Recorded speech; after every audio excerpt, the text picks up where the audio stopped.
अस्सलाम वालेकुम नाज़रीन, मेरा नाम है वैस सुल्तान और आप देख रहे हैं सरात रियल एस्टेट का YouTube channel.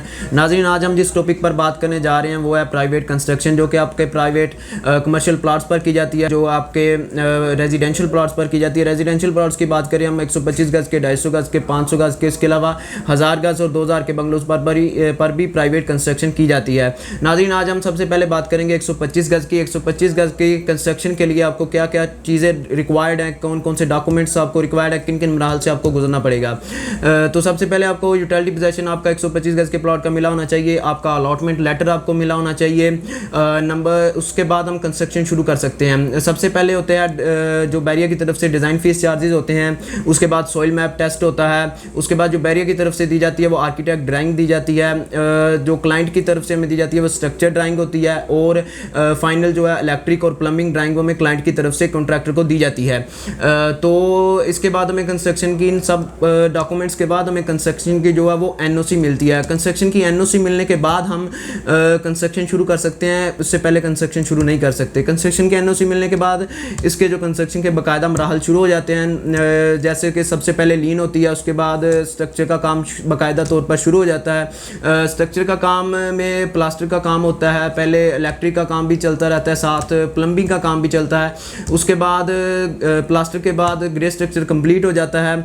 Grey structure complete होने के बाद आपका फिनिशिंग का काम आ जाता है, उसमें टाइल का काम आ जाता है, पेंट का काम आ जाता है, आपका फाइनल इलेक्ट्रिक का काम, फाइनल प्लम्बिंग का काम आ जाता है। ये सब काम कंप्लीट होने के बाद आपको विला जो है बिल्कुल मुकम्मल तौर पर तैयार हो जाता है। तो अब हमें इसकी बात करें कि इसमें टाइम कितना लगेगा, इसका कितना दुरानिया है, डॉक्यूमेंट्स पे कितना टाइम लगेगा।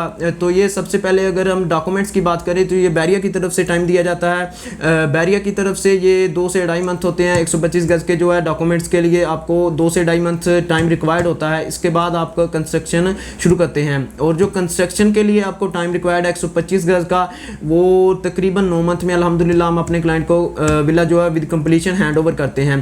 कंप्लीशन की अगर बात करें तो हम अपने क्लाइंट को 15 से 20 दिन में कंप्लीशन सर्टिफिकेट लेकर देते हैं। कई कॉन्ट्रैक्टर्स ऐसे भी हैं जो आप अपने क्लाइंट को 2 से 2.5 मंथ 3 मंथ लटकाए रखते हैं, उसको कंप्लीशन सर्टिफिकेट नहीं लेके देते। कंप्लीशन सर्टिफिकेट के बगैर आप विला में शिफ्ट हरगिज़ नहीं हो सकते।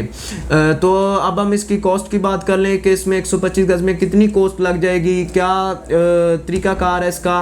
तो इसमें आपको लग जाएगी कॉस्ट, हम जो 125 गज का कवर्ड एरिया लेते हैं वो 2100 स्क्वायर फीट कवर्ड एरिया लिया जाता है। इसका जो रेट है प्लस कंस्ट्रक्शन का अल्हम्दुलिल्लाह हम कर भी रहे हैं और आगे भी करेंगे, वो 5000 रुपये पर स्क्वायर फीट इसका रेट है। अगर हम इसकी बात करें तो ये टोटल मिलाकर हो जाता है 1 करोड़ को 5 लाख रुपए आपका ए प्लस कंस्ट्रक्शन की कॉस्ट आ जाती है। उसके बाद जो डॉक्यूमेंटेशन चार्जेस वो एज इट इज़ आपने बैरियर को देने होते हैं, उसमें वो कॉन्ट्रैक्टर आपको कुछ भी नहीं होता कॉन्ट्रैक्टर का। और जो होते हैं डॉक्यूमेंटेशन चार्जेस वो आपके 5 से 6 लाख रुपए लगा लें, तो 1 करोड़ 10 से 12 लाख में आपका 125 गज का विला इस टाइम में आपका विला जो 125 गज का 1 करोड़ 12 लाख में ए प्लस कंस्ट्रक्शन में विद इन 1 ईयर हम विद कंप्लीशन सर्टिफिकेट अपने क्लाइंट को हैंड ओवर करते हैं और इंशाल्लाह आगे भी करेंगे।